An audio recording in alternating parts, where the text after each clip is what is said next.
Hello students, welcome back to my YouTube channel. आज हम start करने वाले अपना सेकंड टॉपिक स्पीड। कौन सा? स्पीड। अब देखो, आज हम है ना स्पीड है ना ये चैप्टर स्टार्ट है ना टॉपिक स्टार्ट करने वाले। उससे पहले मेरा जो नेक्स्ट लेक्चर है उसको थोड़ा सा देख लोगे तो आपको इस वाली वीडियो में बहुत हेल्प मिलेगी, बहुत ज़्यादा। तो मैं आप लोगों से है ना रिक्वेस्ट करता हूँ, मेरी पहले पिछली वाली वीडियो देखो, तब इस वीडियो को देखना, तब जाके आपको ये वाले आज का टॉपिक समझ में आएगा।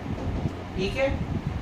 अब क्या होता है कि जब हमारी स्पीड होती है, क्या होता है स्पीड, स्पीड में भी है ना यूनिफॉर्म नॉन यूनिफॉर्म आएगा। ठीक है। अब जब हमें ना इस स्पीड को है ना तो दूसरा टॉपिक से नाम और आ जाता है। वैसे होता है स्पीड ये रेट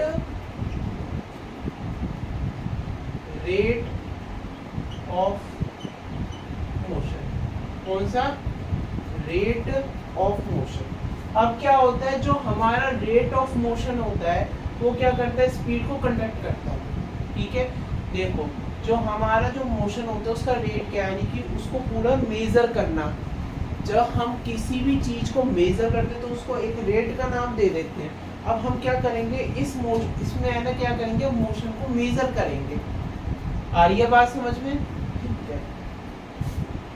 अब देखो, आप लोग को पता है जो हमारी स्पीड होती है वो स्पीड क्या होती है। देखो, स्पीड का मतलब क्या होता है, डिस्टेंस अपॉन में टाइम। मैंने ये पहले भी बता दिया था, देखो आज फिर से बता देता हूँ। क्या होता है?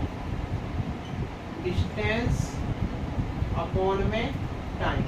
अब जब हमारा ये डिस्टेंस अपॉन में टाइम होता है, तो जब हमारा डिस्टेंस अपॉन में टाइम होता है तो हम एक दूसरे नाम से वो लिखते हैं डिस्प्लेसमेंट अपॉन में टाइम।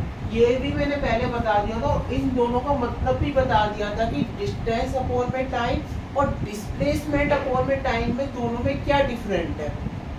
मैंने अपने नेक्स्ट लेक्चर में, पिछले वाले लेक्चर में, मैंने मेरा जो प्रीवियस लेक्चर है मैंने उसमें बता दिया था कि जो हमारा डिस्प्लेसमेंट और डिस्टेंस में क्या डिफरेंट है।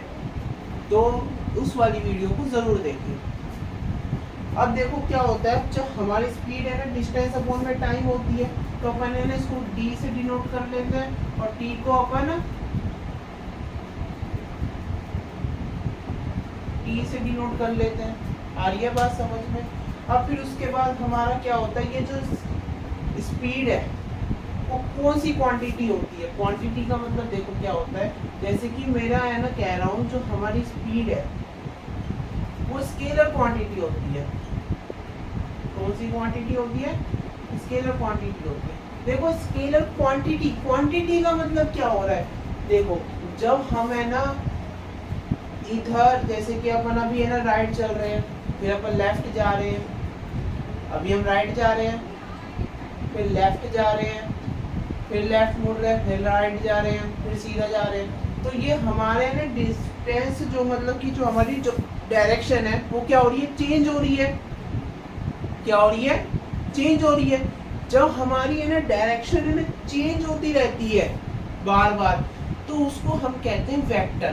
क्योंकि वेक्टर का मतलब क्या होता है, डायरेक्शन ही होता है। वेक्टर का क्या मतलब होता है, डायरेक्शन होता है। और जब वेक्टर का मतलब डायरेक्शन होता है, देखो फिर से समझाता हूँ एक बार। देखो इधर देखो एक बार फिर से समझा देता हूँ। स्केलर देखो क्या है, कि अभी आपकी 9th क्लास है। स्केलर और वेक्टर, इन दोनों में क्या फर्क है।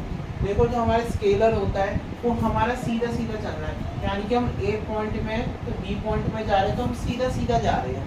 ठीक है। अब हम क्या हो रहा है, हम जब ए पॉइंट में जा रहे हैं बी पॉइंट में पहुंच रहे हैं, यानी कि पहले अपन ए से बी में गए, फिर बी से कहाँ गए, सी पॉइंट में, फिर जब सी से कहाँ गए, डी पॉइंट में। यानी कि इसमें हमारी क्या हो रही है, डायरेक्शन चेंज हो रही है।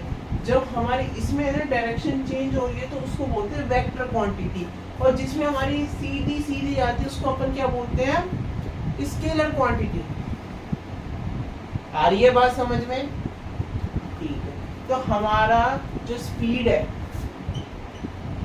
वो कौन सी क्वांटिटी है, स्केलर क्वांटिटी है। जब हमारा स्पीड है ना स्केलर क्वांटिटी है, और हमारा जब स्पीड स्केलर क्वांटिटी है, तो यानी कि इसका मतलब क्या है, जब हमारी स्पीड यानी कि जब हम ए पॉइंट से बी पॉइंट पे जा रहे हैं तो सीधा सीधा जाएंगे, स्पीड को बढ़ाएंगे, कम भी कर सकते हैं, बढ़ा भी सकते हैं, तो हमारे ऊपर डिपेंड होता है। तो अपन स्पीड को क्या करेंगे, बढ़ाएंगे, तो वो हमारी कौन सी है, स्केलर क्वांटिटी। आ रही है बात समझ में? ठीक है।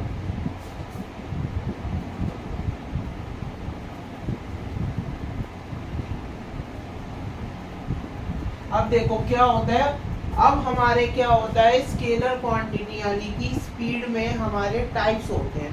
पहला अपना टाइप्स होता है यूनिफॉर्म स्पीड, यूनिफॉर्म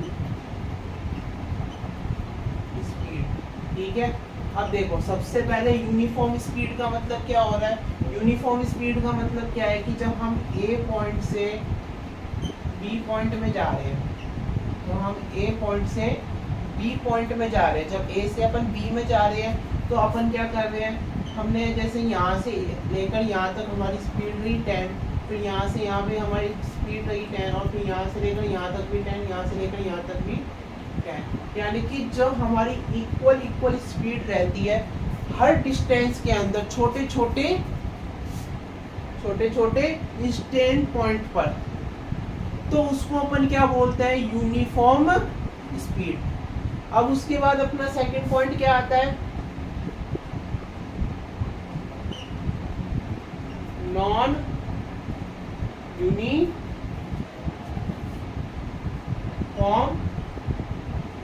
स्पीड। अब अपना कौन सा पॉइंट होता है, नॉन यूनिफॉर्म स्पीड। अब जब हमारा नॉन यूनिफॉर्म स्पीड होता है तो क्या होता है, जब हम ए से लेकर बी तक जा रहे हैं तो उसमें क्या हो रहा है, कभी हमारी 10 हो रही है, कभी 20 हो रही है, कभी 30, कभी 40, तो हमारी इसमें छोटे छोटे